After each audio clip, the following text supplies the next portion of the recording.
Ya, Bismillahirrahmanirrahim. Assalamualaikum warahmatullahi wabarakatuh. Jumpa lagi dengan saya, Sutrisno. Kita di Sutrisno Soekarno Channel untuk pembelajaran terkait dengan dunia ilmu komputer. Kita akan, insya Allah akan sharing-sharing terus terkait dengan mulai dari komputer dasar seperti Microsoft Office, Word, Excel, PowerPoint, kemudian database mulai dari Access, kemudian MySQL, Oracle, dan lain-lain. Kemudian web programming, mulai dari HTML dasar, CSS, JavaScript, PHP, Laravel, React.js, Node.js, dan lain-lain. Kita juga sharing juga terkait dengan jaringan komputer dasar, yang sebelumnya saya sudah sharing terkait dengan jaringan komputer dasar sesi satu. Nah, untuk sesi satu sendiri, kemarin kita sudah belajar terkait dengan dasar-dasar jaringan, mulai dari definisi, kemudian tipe-tipe jaringan itu sendiri, media jaringan, dan lain-lain.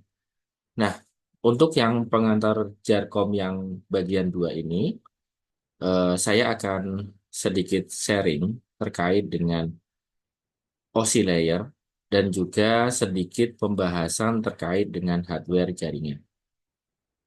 Jadi untuk referensi saya untuk bahasan kali ini adalah dari data seperti ini, dari buku dan juga dari buku dari Faruzan terkait dengan data communication and networking, kemudian juga terkait dengan TCP/IP protocol suite. Nah, apa sih yang dimaksud dengan OSI layer? Jadi OSI itu kepanjangannya adalah Open System Interconnection. Jadi diciptakan oleh International Organization for Standardization, atau teman-teman sering dengar ISO, ISO 9001, ISO berapa gitu ya. Jadi yang menyediakan kerangka logika terstruktur bagaimana proses komunikasi data dapat berinteraksi melalui jaringan. Kemudian gini, kenapa sih ada standarnya? Karena vendor-vendor jaringan itu beda-beda. Pasti teman-teman tahu ada TP-Link, ada Mikrotik, ada Cisco, ada Juniper. Kalau misalkan nggak distandarisasi, maka nanti ya yang Cisco nggak bisa komunikasi antar protokolnya dengan Mikrotik misalkan, kan repot nantinya. Kemudian Cisco sama Juniper ternyata nggak bisa komunikasi, kan repot juga. Cisco sama TP-Link dan Mikrotik nggak bisa komunikasi, kan repot juga.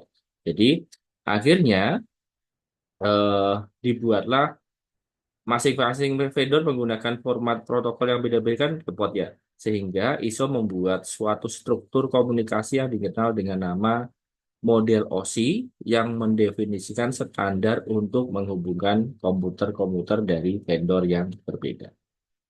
Oke, kita lanjut. Jadi ada 7 model OSI layer. Jadi yang pertama adalah physical layer. Jadi, oh kenapa kok harus belajar begini? Kita langsung setting brak brak brak brak kan. Yang penting komputer kita connect ke jaringan kan oke gitu. Nah, itu kalau level teman-teman nanti pengen hanya level yang sebatas hanya tahu aja. Tapi nanti kalau level teman-teman pengen naik ke level yang lebih tinggi, standar-standar seperti ini harus ngerti, gitu ya.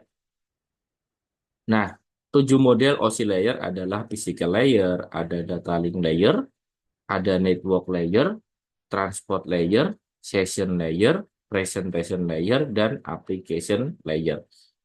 Jadi, eh, 7 model ini akan saya jabarkan. Yang pertama, oh, kita bahas dulu terkait fungsi OSI layer ya. Jadi, fungsi physical layer, dia menentukan tegangan, kecepatan, besaran fisik, mengalirkan bit-bit antar device. Jadi physical layer itu biasanya yang akan langsung berhubungan dengan user.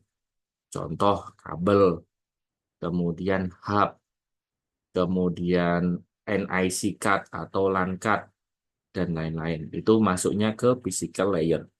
Kemudian step yang lebih tinggi yang di atasnya apa? Data link layer. Data link layer itu menyediakan akses ke media menggunakan MAC address dan melakukan error detection. Jadi nanti ada perangkat, contohnya hub, itu masuk kategorinya adalah physical layer. Yang mirip dengan hub apa? Switch ya. Switch itu kalau sudah manageable, dia masuknya ke data link layer. Kenapa kok dinamakan, kenapa kok masuknya data link layer? Karena nanti switch itu bisa kita atur namanya VLAN atau virtual LAN-nya.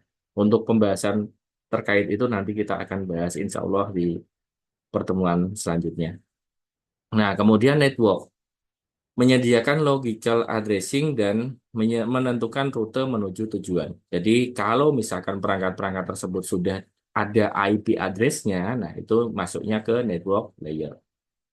Kemudian ada transport layer, menyediakan reliable dan unreliable delivery, mengecek error connection sebelum transmisi. Kemudian session layer, memisahkan data dari berbagai aplikasi. Nanti ada protokolnya, ada UDP, ada TCP, dan lain-lain. Kemudian ada presentation layer, menyajikan data dan menangani proses enkripsi data. Kemudian ada application layer, ya ini yang kelihatan sama kita itu application layer. Yang kelihatan maksudnya dalam artian itu kelihatan di monitor gitu ya. Itu bukan yang fisik. Kalau fisik tadi kan kabel seperti itu. Nah, application layer itu datanya yang langsung kelihatan, yang ditampilkan. Oke, untuk cara misalkan untuk application layer itu kayak kita nanti nampilin website segala macam itu masuknya ke application layer. Nah, cara kerja OC layer sendiri, informasi berawal dari layer application, kemudian melewati layer presentation dan layer session. Pada tahap itu biasanya belum melakukan transformasi data. Informasi yang melalui layer ketiga ini disebut dengan protokol data unit atau data saja. Nah, kemudian setelah sampai di layer transport, data akan mengalami transformasi ke bentuk lain yang disebut dengan segmen. Batuk ya. Nah, segmen mengalir ke layer network dan diubah menjadi paket. Paket menjadi ke layer data link dan diubah menjadi frame. Terakhir, frame mengalir ke layer physical dan kemudian diubah menjadi bits atau ya bit-bit lah gitu. Pada layer ini, bit-bit kemudian menjadi besaran fisik seperti arus listrik, gelombang elektromagnetik, dan lain-lain. Oke, dipahami dulu. Oke, kita lanjut ke physical layer. Nah, untuk physical layer, dia adalah untuk mendefinisikan media transmisi jaringan, sinkronisasi bit, arsitektur jaringan seperti Ethernet, topologi jaringan, dan pengabelan. Yang tadi saya bilang, NIC, Network Interface Card atau LAN card itu masuknya ke physical layer, kabel dan lain-lain. RJ45 itu masuknya ke physical layer. Kemudian selain itu, level ini juga mendefinisikan bagaimana network interface card dapat berinteraksi melalui media kabel atau radio. Radio ini bukan radio FM atau AM ya, bukan, tapi radio ini adalah wireless. Gelombang radio maksudnya. Oke. Kemudian data biner dikodekan dalam bentuk yang dapat ditransmisi melalui media jaringan seperti kabel, transceiver, atau dan konektor yang berkaitan dengan layer physical. Jadi nanti teman-teman selanjutnya juga akan belajar ini, data binari namanya. Nah, cuma nanti aja. Ini peralatan seperti hub and network card berada pada layer ini. Kabel juga masuk kategori di physical layer. Hub masuk kategori physical layer. Kemudian data link layer, ya atau layer kedua, untuk menentukan bagaimana bit-bit dikelompokkan menjadi format yang disebut dengan frame. Selain itu, pada layer ini terjadi koreksi kesalahan flow control, pengalamatan suatu perangkat sebenarnya seperti halnya media access control, address atau MAC address. Dan yang masuk kategori ini ada hub, hub sepertinya kalau misalkan hubnya sudah bisa di maintain manageable untuk VLAN gitu sepertinya belum ya hub ya. Hub kita hapus saja. Bridge, repeater, dan juga switch layer 2 beroperasi. Nah, switch layer 2 itu apa yang switch manageable tadi? Bukan hub ya. Hub itu masuknya kategori eh, layer 1. Nah, untuk cara mengecek MAC address di Windows, eh, kita bisa pakai command prompt seperti ini. cmd, kemudian kalau kita ketik ipconfig, nanti akan kelihatan konfigurasi dari IP kita. Ini kemudian kalau kita misalkan eh, pakai get MAC, misalkan get MAC, nanti akan kelihatan MAC address kita, kemudian kalau dan lain-lain. Seperti ini nanti bisa dicek-cek aja. Nah, kemudian network layer itu untuk mendefinisikan alamat IP API. Jadi nanti eh, network layer ini mendefinisikan alamat IP API dan menyediakan fungsi routing sehingga paket data dapat dikirim keluar dari segmen network lokal ke suatu tujuan yang berada pada suatu network lain. Contoh protokol yang digunakan ada IP versi 4, ada IP versi 6. Nah, kenapa kok ada IP? IP itu Internet Protocol, atau lebih tepatnya IP address. Jadi, sama saat kita ada di dunia seperti ini, saat teman-teman misalkan ngirim paket, misalkan teman-teman akan ngirim paket dari Pati menuju ke Juwana, misalkan, pastinya yang di Pati ini punya alamat lengkap, kemudian Juwana juga punya alamat lengkap. Baru nanti setelah tahu alamatnya, baru dikirim. Kalau belum tahu alamatnya, jangan dikirim. Nanti paketnya nggak akan sampai. Ya, itu juga fungsinya network layer ini. Jadi seperti alamat pada umumnya yang di kondisi fisik seperti ini. Kemudian transport layer untuk memecah data ke dalam paket-paket data serta memberikan nomor urut ke paket-paket tersebut sehingga dapat disusun kembali pada satu sisi tujuan setelah diterima. Jadi, layer transport ini menggunakan protokol UDP dan juga TCP. Nah, UDP itu apa? User Datagram Protocol, dan TCP itu adalah Transfer Control Protocol. Nah, layer ini menyediakan transfer yang reliable dan transparan antara kedua titik akhir. Layer ini juga menyediakan multiplexing, kendali aliran, dan pemeriksaan error serta memperbaikinya. Nah, oke, nanti untuk protokol UDP dan TCP seperti apa, nanti akan kita praktekkan ya. Ini sementara hanya sekedar teori aja. Kemudian session layer. Session layer ini mendefinisikan bagaimana koneksi dapat dimulai, dipelihara, dan diakhiri.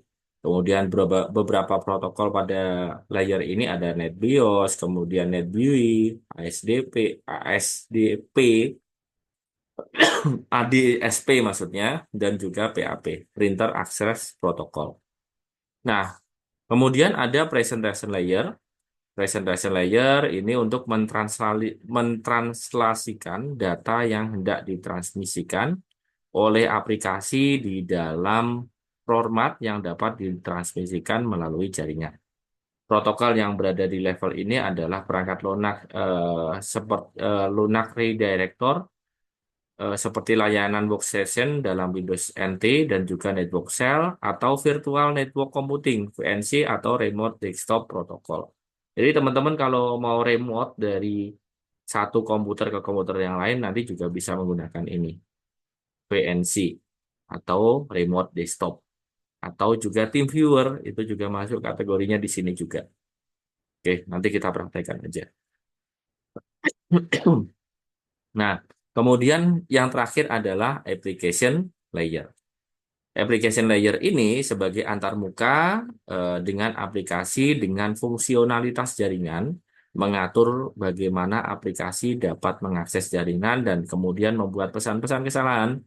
Protokol yang berada di sini adalah HTTP, ada FTP. FTP itu bukan apa ya? FTP ya, bukan. Film televisi bukan, tapi file transfer protokol. Ada SMTP, itu Simple Mail Transfer Protocol. dan lain-lain. Kemudian kita akan bahas sedikit juga tentang hardware di dalam jaringan. Ada router, ada switch, ada modem, ada access point, ada kabel jaringan, ada NIC, server, firewall, dan lain-lain. Nah, nanti kita akan praktek ini nanti di Cisco Packet Tracer. Nanti kita akan sharing sedikit tentang Cisco Packet Tracer. Dan untuk mengimplementasikan topologi dan juga mengimplementasikan ini hardware-hardware yang ada di jaringan. Sebelum nanti kita akan setting beneran di fisiknya. Oke, saya rasa itu untuk pembahasan kita terkait OSI layer dan juga pengenalan hardware jaringan. Terima kasih sudah menonton. Kurang lebihnya mohon maaf. Mudah-mudahan bermanfaat. Jangan lupa subscribe. Assalamualaikum warahmatullahi wabarakatuh.